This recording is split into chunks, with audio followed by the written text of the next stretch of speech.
Hey y'all, it's Sunday, October the 13th, and we're just doing our little Sunday routine out at the park, and rollerblading Babe's riding his bike. We wanted to go ahead and get y'all ready for this video, and there will be two parts to the video. There's going to be part one that's going to give you the whole outlook and testimony and the journey that we went through in New Mexico.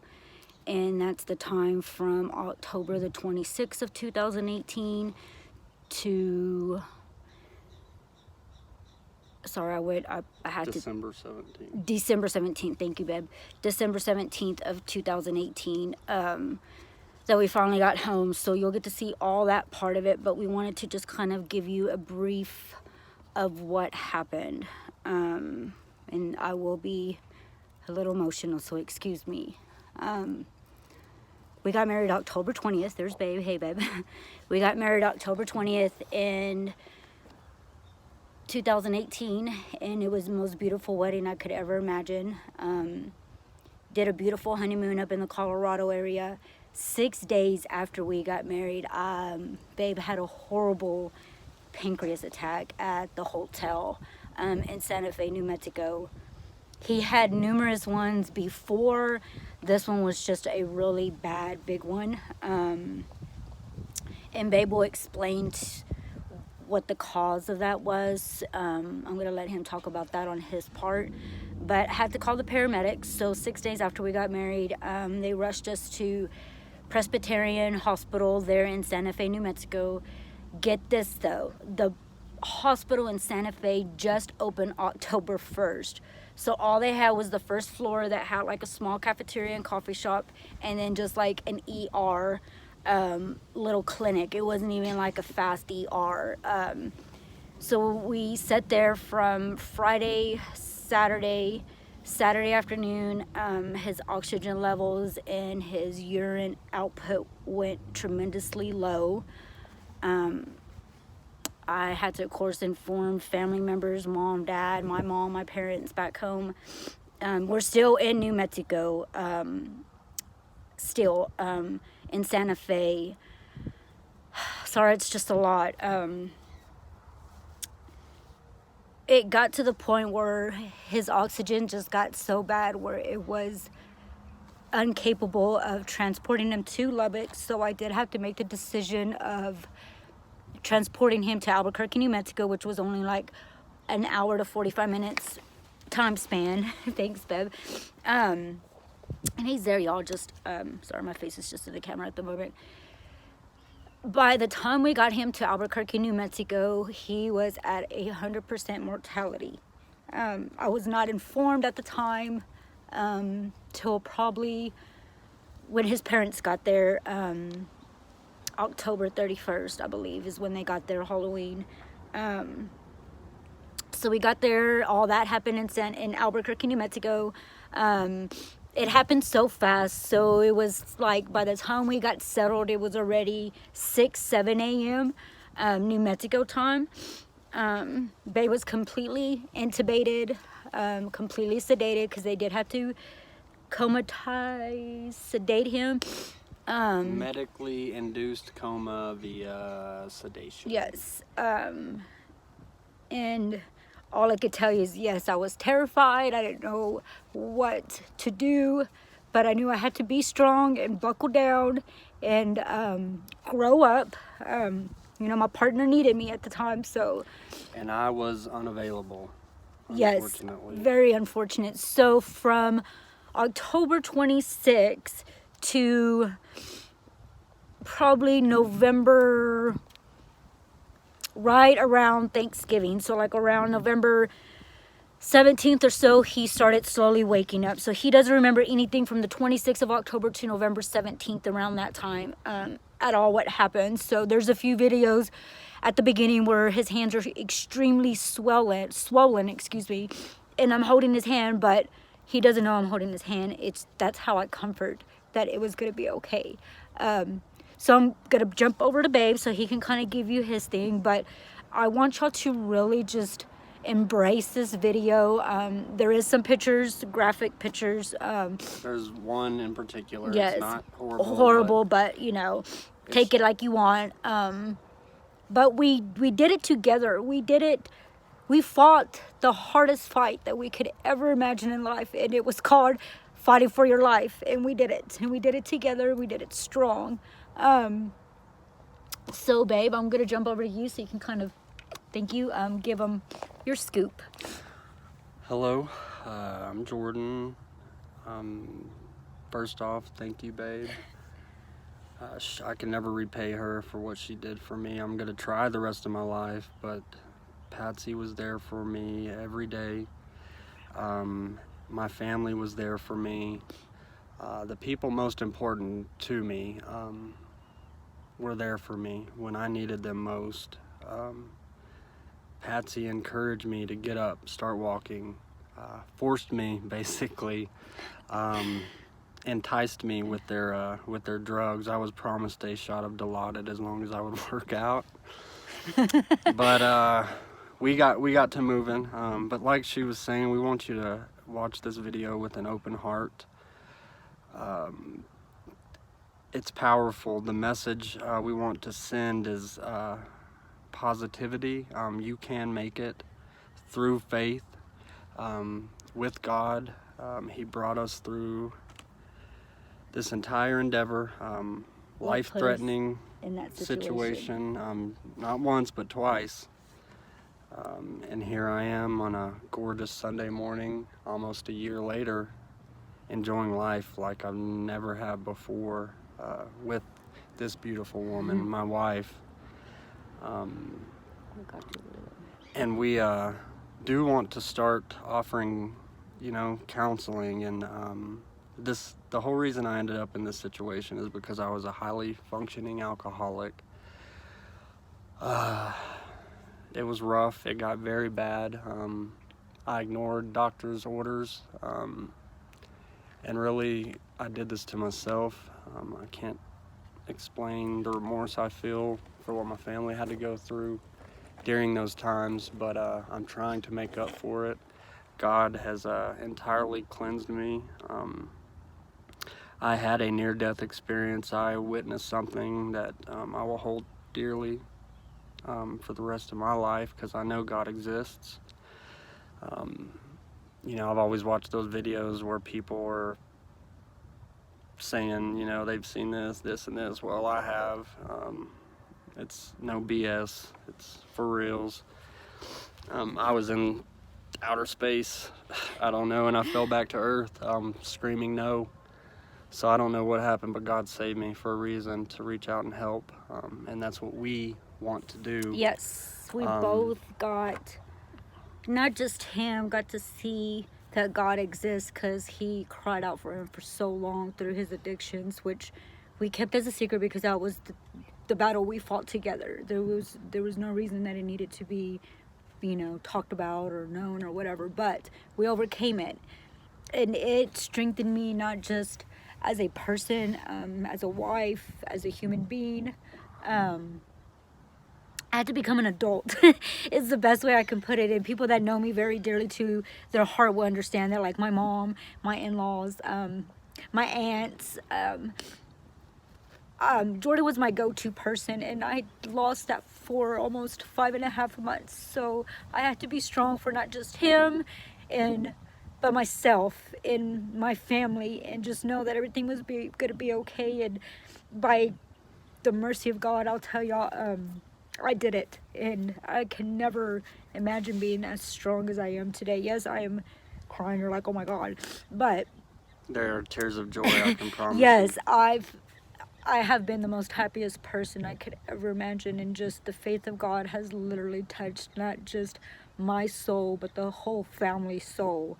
And I see it daily. I mean, every day I see it, and it's a big blessing. So we want to start reaching out to people that are suffering with life struggles. I'm a mom of 2 boys, so I do understand. They're 18 and 16, and believe me, they're not easy. It can be dramatic like girls, but reach out. We're here. It will always stay confidential. Couples, if you have an addiction, if you're fighting with any kind of addiction, it doesn't matter what it is. I've been there, I've done it. you know, I just want to be able to help. We want to be able to Yes. help.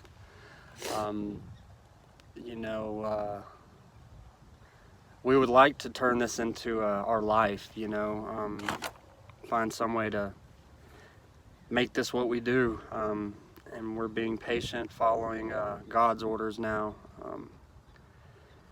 We have, I wasn't insured from the, you know, I was perfectly healthy. So you can imagine the debt I'm in. We did set up a GoFundMe account. That's not what I'm asking for. If God feels you, it's there. But we're here to help people. So watch the video, and if you have any questions, ask. Our hearts are open. So we Yep. love you guys. Love you. Peace out. Peace.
You're all right. You're okay. You're doing great. You're doing great. You're doing great, baby. You're doing awesome. I'm right here with you. I'm right here with you. You're all right. I'm right here with you. You're doing great. You're doing great. Calm it down.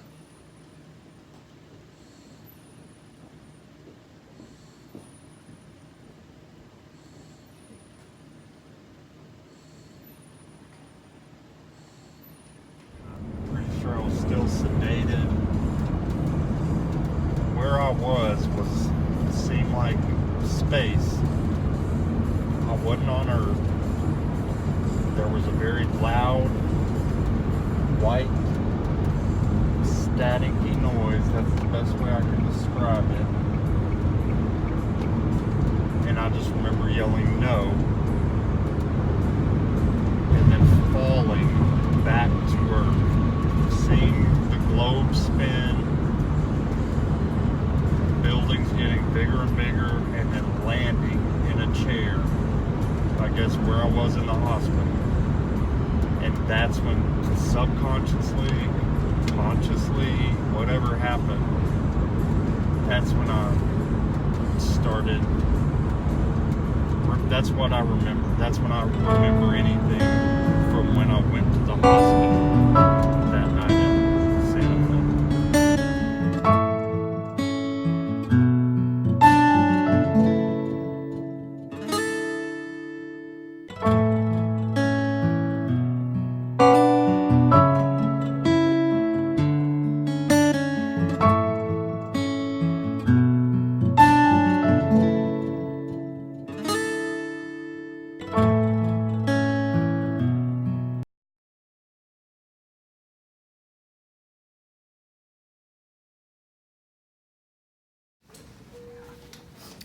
Babe's about to get Biggest up thing, and remember, walk. keep this close to you, and then really use the brakes to squeeze. You get a lot of support. Okay. The more upright you are, the easier it is to walk. Okay. We'll have the chair following. So let's get you nice and set up, and then just to get in a good habit, use the chair. This is a lot more sturdy than this. So you can push up from the chair. It might be easier to stand up. Okay.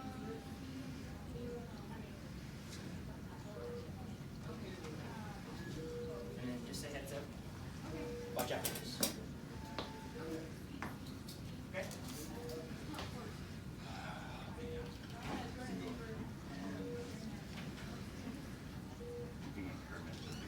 Good.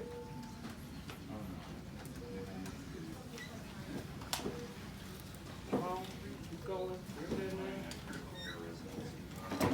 Head up. Put your wife. Let me see that big smile.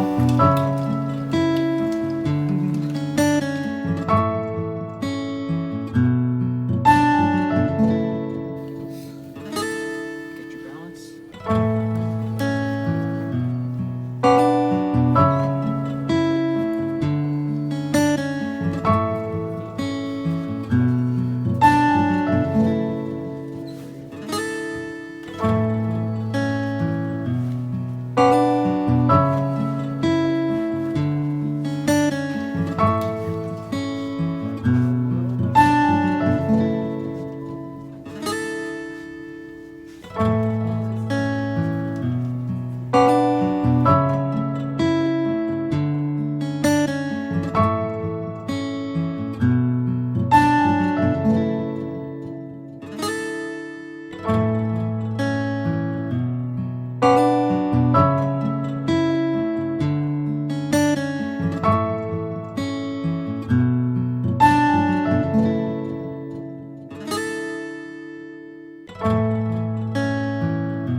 doing great though. Your goal was to get away from the walker, Yeah. and you're doing it. It's just gonna be weird trying to walk. So that's okay if the distance isn't what it is when you're using the walker. Sometimes he does clean ones.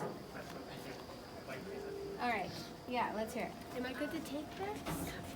So we fought, and it was the hardest fight I've ever fought in my life. But it hurt, it humbled me. God really put me in my place, and I believe He did it for a reason. I can't thank the Lord enough for what He did, because it was hard.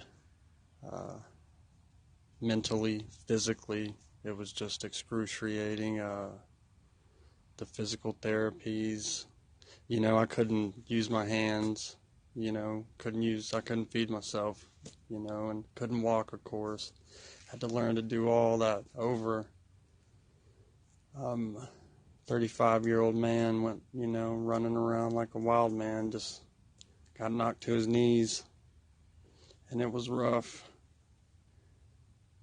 But we made it through. It was hard, though. It was the hardest thing I've ever faced.